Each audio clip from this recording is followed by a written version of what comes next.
Episode of the Everblack Podcast is brought to you by Death Wish Hot Rods and Customs. Check out their Instagram for all their new t-shirts, caps, beanies, cups, and the all-new Atomic Death lineup.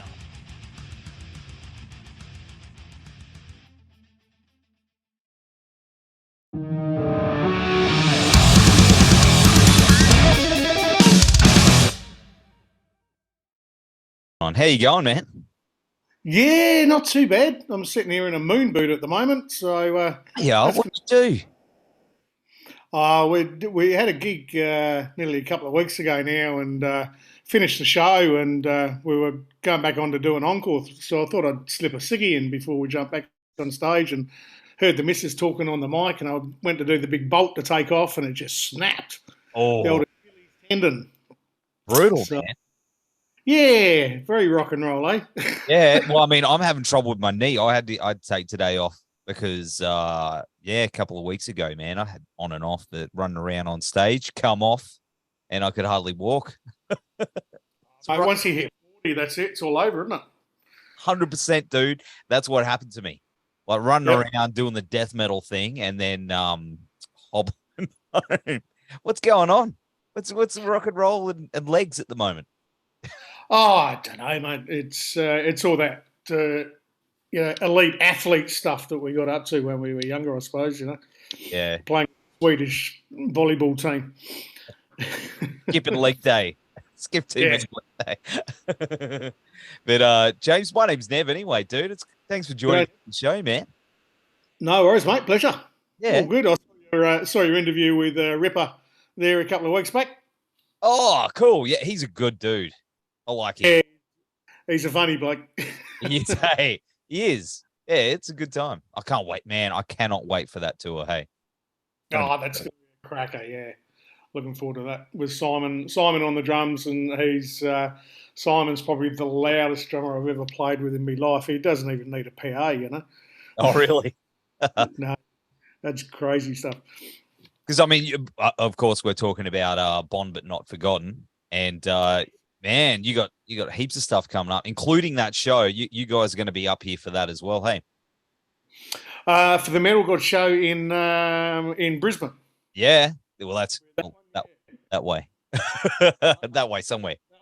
There you go. Yeah. Where are you at? You're in Melbourne? Oh, I'm in Perth at the moment. See, a whole bunch of theatre shows over here, and this weekend we head off to where are we going? North Queensland, doing a bit of a rundown to Brisbane, doing a bunch of theatres, and then down to Melbourne, then back to Perth, and then all over the shop at the moment. So I'm going to need a good week in bed, I think, before we start the Bond tour. Yeah, it's gonna be hectic, man. That's gonna be hectic. Yeah. Of course, I mean, you're hitting the road again for the Powerage. Can't even talk properly. Not Powerade. I'll need a Powerade after the weekend. Fuck, let me start that one again. The Powerage versus Back in Black tour in celebration of Bon Scott's birthday, of course. What's the idea of doing those albums? Of course, one of the last ones he did, and the first with Brian. Well, I mean, we've been doing the show for about 11 years now, apart from the old COVID hiccup.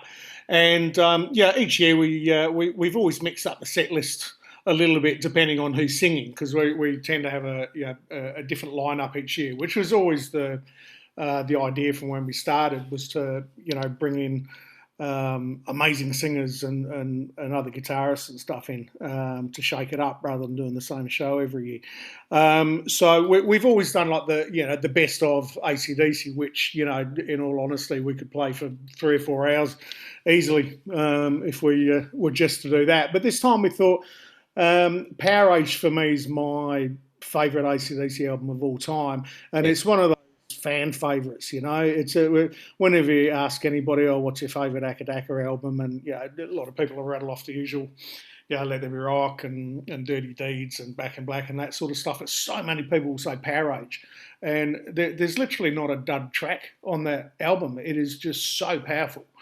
And so I thought we'd do that one, because a lot of those songs you never hear, Yeah. Powerage album, stuff like What's Next on the Moon and that. They're just such good songs. Gone Shooting, which is my favourite. Yeah. And the Back in Black idea was, well, obviously, I mean, there's the age-old argument of did Bon write the lyrics and all that sort of stuff, and it's the band's tribute to Bon as well. So that connection to Bon, no matter how you look at it, is really strong. And it's, again, such a great album. You know, Mutt Langer's just created one of the greatest masterpieces of all time there, you know. And the lady that we've got singing that album, Cynthia Galley, who's a Melbourne girl, I saw her play maybe 6-7 years ago at a club down in Geelong, and I was just gobsmacked. My jaw was on the floor, you know. And we've done a few shows with her singing stuff off the Back in Black album. She's probably the only person I know on the face of the planet that can sing the entire album from woe to go, note for note, with passion. And, you know, even Brian can give that a crack these days. So I've never heard anybody manage to do that before. She's probably one of the best female rock vocalists that ever come out of this country, period. Is she doing both sets? No, she's doing the Back in Black set, and the Narrate set. We've got another Melbourne guy called Simon McCulloch, who's actually done a couple of tours with us in the past. And Simon's got this uncanny likeness to Bon in the way that he sings. He's got a very similar tone to Bon, and that's not something that he tries to copy. That's just, I mean, he's part Scottish as well, you know. It's just his natural way of singing. And, of course, he's an absolute Bon nut. You know, he's got all the tats and all that sort of stuff. He's grown up with him since he was a kid. So he's got a massive love for Bon, for the music. He knows every single word to every single song that Bon ever did, you know, inside out, upside down. And that's what we try to include in the show, is people that have that passion for AC/DC and can deliver the goods when it comes to performing it, you know. I mean, we've had the luxury in the past of, I think we had more ex-members of AC/DC in one of the tours than AC/DC have. Simon Wright and Mark Evans and Tony Parisi, all, you know, sitting in the band room getting up ready to go on stage playing these classic songs. I was sort of like looking around, squeezing myself, going, these guys are actually in it, you know.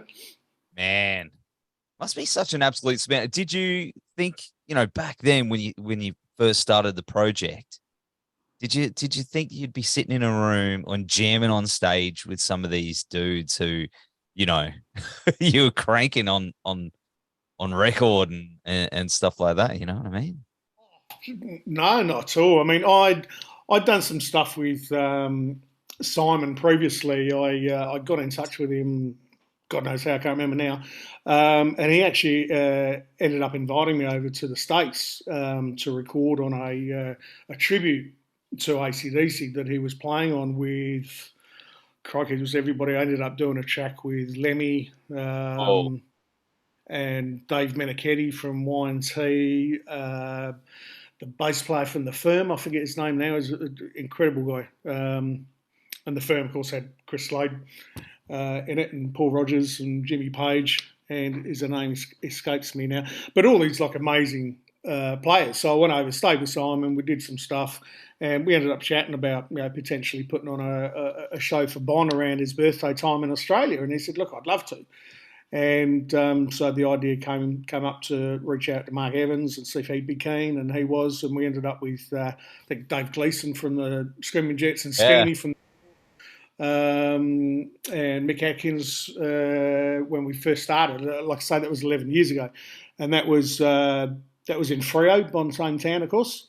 And we just did like 2 shows, and it was just such an amazing feeling doing that stuff for me. And then, yeah, the guys had an absolute ball as well. So it just kind of rolled on from there. It's like, oh, anyone keen on doing another one next year? And then, of course, it just got bigger and bigger and bigger, and still going. It's that one time a year where we all get together and celebrate Bon and play the music that we love. It's not an ongoing thing. We're not doing, you know, gigs left, right, and centre all the time. Yeah. We look forward to, you know, that one time a year. So yeah, we love it. I think that's what's special about what you guys do is, there's AC/DC tributes all over the world, and they dress up and they do the thing, and they try and obviously mimic the band visually as well, and try and, but where you guys, it's like it's from the heart, I think. Yeah. That's where it's. Yeah, for sure. Props to all the other bands that go out and do it. Absolutely, of course. Most of those AC/DC bands that get out there and do it full time or a lot of the time or whatever, they do it because they love doing it, and that's an important thing. No matter what you're doing musically, I've got about 5 different projects on the go at the moment, so we're constantly on the road doing stuff. My partner's got a show where she performs the music of Carole King and Linda Ronstadt, Cassidy. So I'm doing some some jazzy kind of gigs. She does an Amy Winehouse, which is like really cool, funky stuff. So, but I love all of it, and I think that's the key to whatever you do. Not just music, whatever is your hobby or your industry. If you really love doing it, it's not a chore to get out there and do. That's right. That's exactly right. And of course, you've got Bobby Poulton from Wolfmother. Bobby from Wolfmother, yes, what a bass player. He's out on the road at the moment. I think I saw a picture of him yesterday put up in Amsterdam somewhere. So I'm assuming he's still sitting in a cafe stoned as a fart. But yeah, no, Bobby's a great bass player. I've done a few shows with Bobby and Joel McDonald at the old Frankie's in Sydney, doing a few guest spots with those guys, and world-class players. Amazing. That's awesome. And of course, I mean, you've had in the past other Aussie rock legends, like, as you mentioned, Skeeny from The Paw and Rusty from Electric Mary, who's like one of the best singers in the country. Like, that dude is just phenomenal. Has it been jamming with these dudes over the years, on this stuff? It must be pretty cool calling up your mates and saying, come on, like, and hearing Bon interpreted through these different dudes. Yeah, I mean, I suppose I think with Rusty again is, he's got very similar characteristics to Bon on stage. His tone's a little bit different, but he loves Bon. And again, he's one of those guys that will just get up and play any song that you like. He's a crazy cat. But love being on the road with him. And another one is Skeeny. Skeeny from The Paw is just, for somebody, he idolises Bon Scott, and another guy that can just rattle off every word to every Bon song at the drop of a hat. And I think that's the beauty of these shows, is that a lot of the time there's not much rehearsal going on, because everybody just knows their bits inside out, because it's what we listen to when we're on the road or when we're at home anyway. So it's constantly ingrained in your head. I've been listening to these songs since 1978, non-stop all day, every day, pretty much. So yeah, when we come together, it's kind of like, let's just run through the set once, see how it feels, and if it's all good, we'll nip down the pub and have a beer, And more often than not, it's literally, it's just one rehearsal and that's it. In saying that, the very first show we ever did with Simon and Mark and Skeeny and Dave Gleason, we never rehearsed. Literally, Simon got in late from LA for whatever reason, and we had sound check to run over maybe 3 or 4 songs. I've got that whole show on video, and it's almost perfect from way to go. We've no rehearsal. So when it comes together like that, it's a luxury, because rehearsals are a pain in the ass. It's true. But at least you can have beers. Yeah. Yeah. Is there anyone that you've wanted to have on board, or you're looking to get on board at some stage? Yeah, we were at one stage talking to Phil Rudd's manager, and that nearly came about. And some things were happening with Phil, and we had never eventuated. We also spoke to Chris Slade at one point in time. There was a tour that Simon couldn't do a few years back, and Chris was keen to come down and do it. And there were some issues with visas and all that sort of crap getting it together, and it ended up being a bit too hard to organise. So we ended up using a guy called Greg Aldridge, another Melbourne guy, and Greg's played with a whole bunch of bands over the years, and he's probably the closest thing to Phil Rudd you'll ever get, but players that I'd like to, crikey.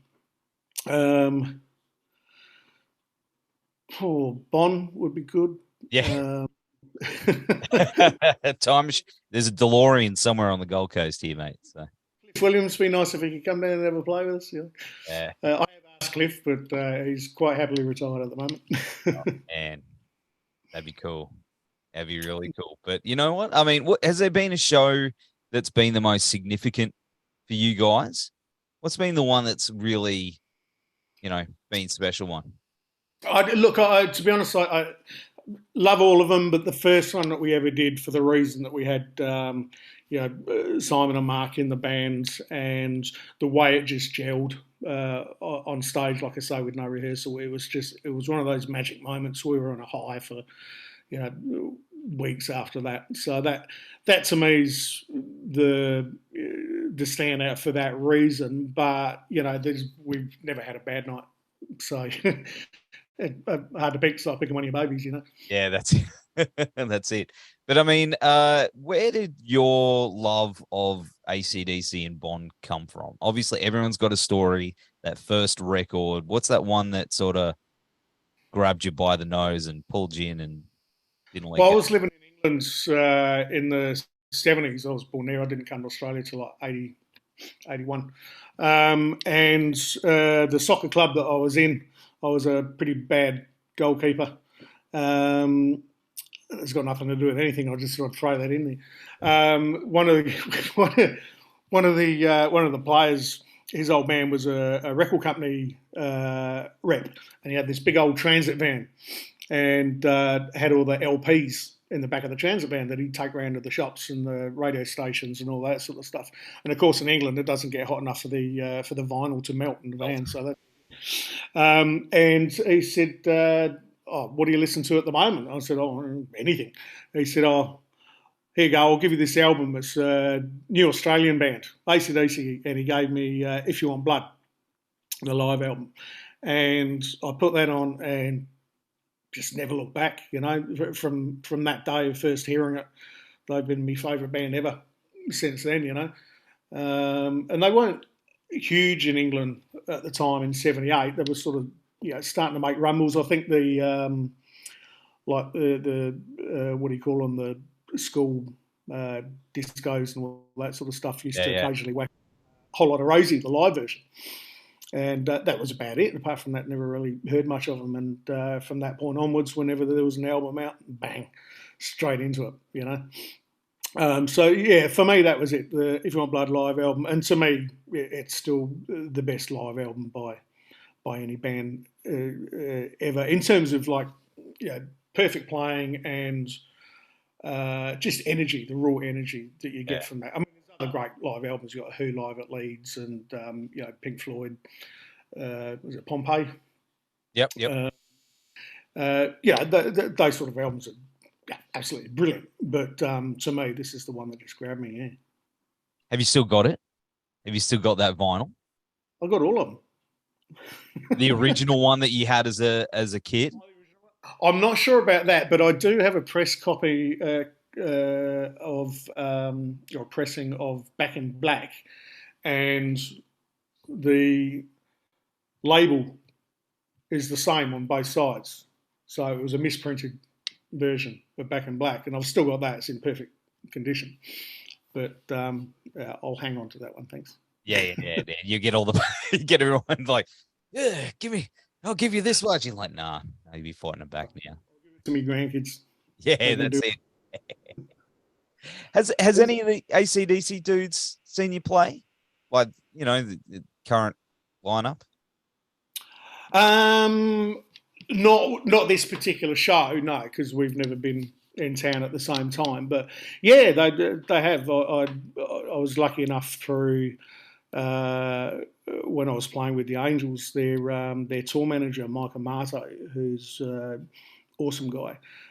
He rang me out of the blue when they came to Perth. I think it was the Razor's Edge tour, so it would have been about 90, 91. Yeah. And so he rings me out. He said, "Sorry, mate. Look, I hope you don't mind. I got your number. I'm a massive Angels fan, and I'm looking after AC/DC at the moment as part of the world tour." I'm like, yeah. And he said, "Would you like to come down and have dinner with the boys?" And I'm like, yeah.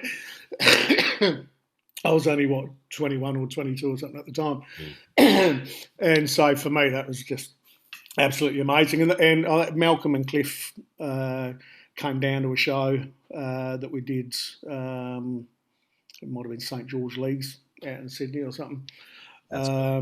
Because Malcolm's nephew, James Young, was playing in the Poor at the time with Skeeny, and they were supporting the Angels back in those days. That's when the Who Cares LP. Yeah. And so, obviously, Mal came down to support James and all that sort of stuff. But, so from that meeting back then, each time they come to Australia, I'll catch up with one or two of them and, go to the show and...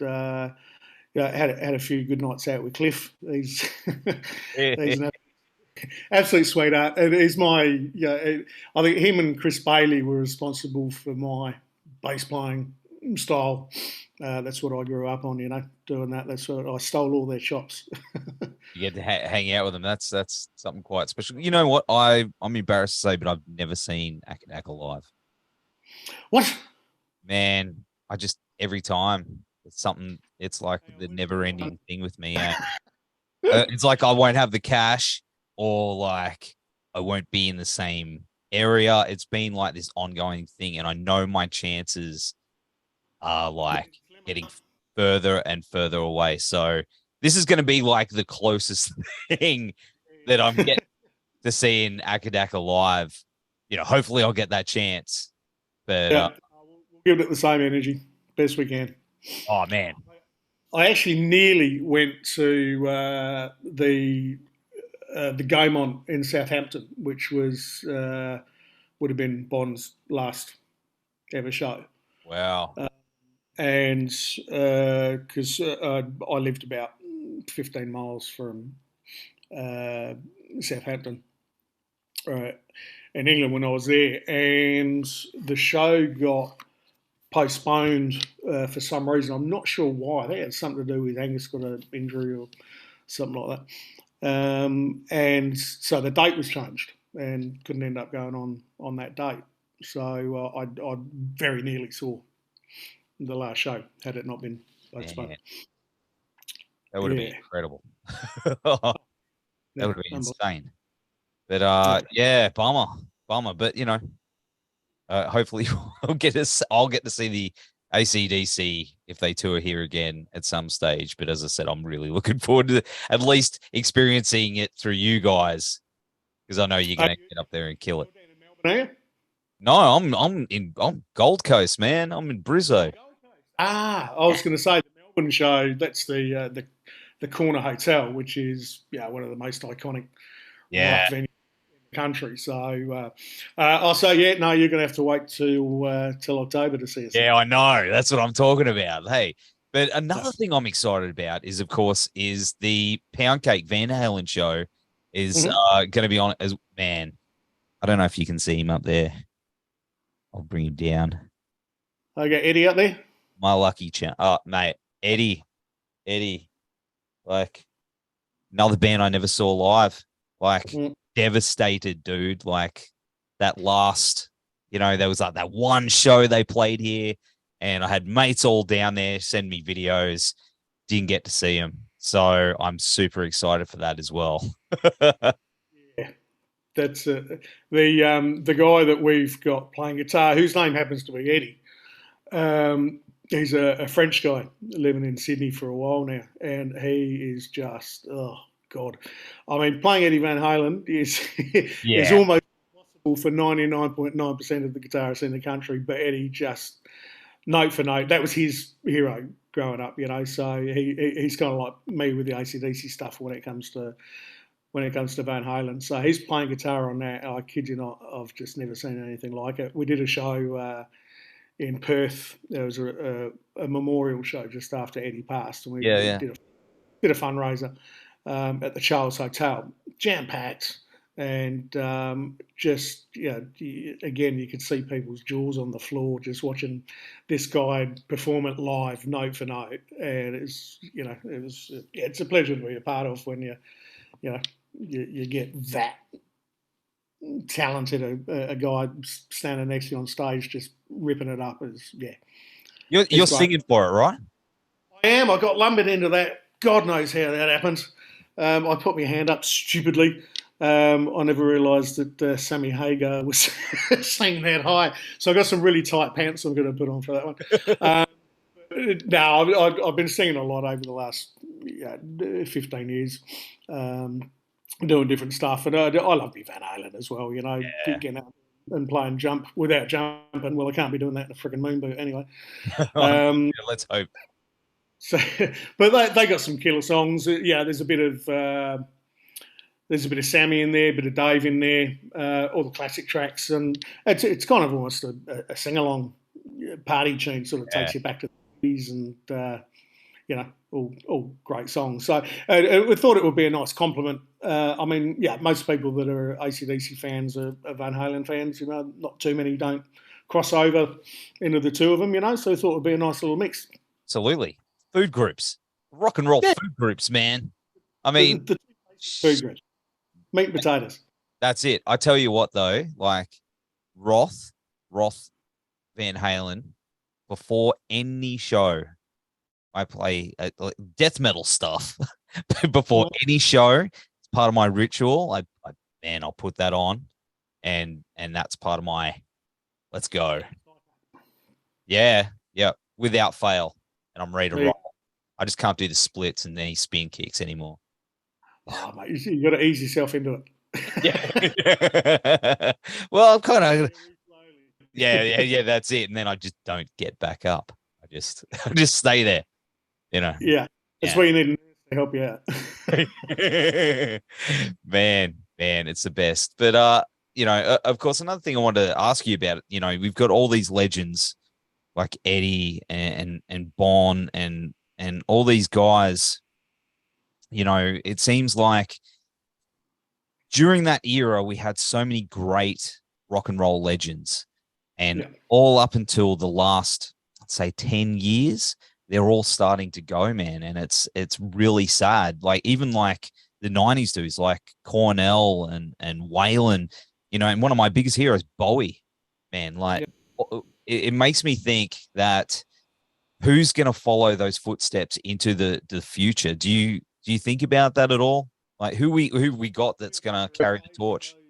Yeah, look, that's the unfortunate thing. There's not, there's not many of the born rock stars left coming out.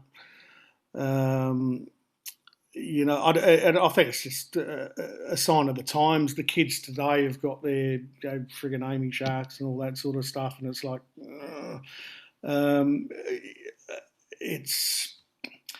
the beauty of AC/DC is that they do transcend generations. You'll see the old people there with the grandkids and all that sort of stuff.